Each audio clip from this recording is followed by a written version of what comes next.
Mon père est devenu connu quand j'étais assez jeune, moi. Si je suis né en 74, il était déjà très connu dès 82, 83. Donc voilà, j'avais même pas 10 ans, donc j'ai pris l'habitude de ça. J'ai pris l'habitude qu'il soit extrêmement médiatisé, qu'il rende les gens, excusez-moi l'expression, il rend les gens fous. Dans le sens où dès que ça le touche, on part dans l'irrationnel total.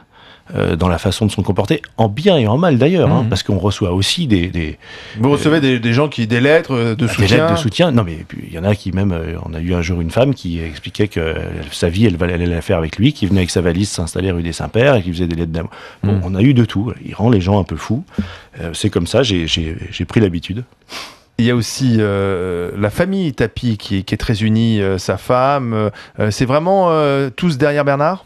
Ah oui, on est un clan, on a une famille qui a des liens claniques. On est un peu le clan à l'italienne un peu.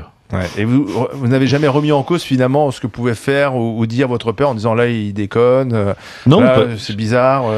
Bien sûr que si, il y a parfois dans son comportement des choses que j'approuve pas mais c'est facile pour moi de le dire parce qu'on n'a pas eu la même éducation. Je suis pas né dans le 9-3 à la Courneuve, je suis né à Neuilly et ma mère est une femme qui est très à cheval sur la politesse, le savoir-vivre, etc. Bon, on sait qu'il l'est moins, on va dire. Donc voilà, mais c'est ce qui le rend aussi attachant. C'est aussi ce qui fait qu'il y a des gens qui l'aiment bien. C'est ce franc-parler et ce côté quand j'ai envie de dire quelque chose, je le dis et voilà. Est-ce que justement c'est un peu ce qu'il faisait passer comme message chez Pujadas sur France 2, à savoir que lui il venait pas des élites, il venait pas du sérail et que finalement on lui a jamais pardonné toute sa vie? C'est pas juste qu'il vienne pas du sérail qu'on lui a pas pardonné. Je crois que ce qu'on lui a pas pardonné, c'est qu'il réussisse et qu'il l'affiche. Parce qu'il y a des gens qui viennent pas du sérail, qui réussissent très très bien, mais qu'on n'entend pas, qui sont discrets, qui la ramènent pas.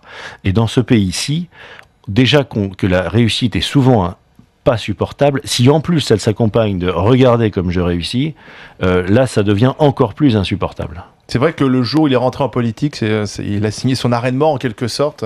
Il le dit souvent, hein, c'est la politique qui l'a tué. Mais c'est l'erreur de sa vie, et il le dit aujourd'hui. L'erreur de sa vie. Mais bien entendu. Je veux dire, moi mon plus grand regret, je vais vous dire quand je regarde l'histoire de mon père, c'est qu'aujourd'hui on parle des 400 millions d'euros, toujours en disant 400 comme ça, millions d'euros.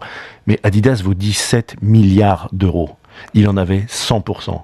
Et quand il la cède, l'affaire, elle est redressée. Robert Louis Dreyfus dit, l'équipe de Tapie avait fait un super travail, elle a été redressée à 80%. Si en 1992, au lieu de vendre ses sociétés comme lui demande Pierre Bérégovoy pour faire de la politique, tout ça pour être ministre 8 mois, si au lieu de ça, il dit non mais vous êtes gentil mais je vais quand même garder mes affaires et peut-être, je sais pas, un an après, il sort de la politique, je pense que l'OM serait encore champion d'Europe, aurait été encore une ou deux fois. Je pense qu'Adidas vaudrait 17 milliards et qu'on en serait propriétaire et qu'on n'aurait pas subi tout ce qu'on a subi. Donc c'est clairement la plus grande erreur, mais également on peut la comprendre. Moi je me remets à l'époque, figurez-vous qu'en plus il nous a demandé notre avis à l'époque. Ah oui? Oui, il y a eu un conseil de famille. Vous aviez quel âge?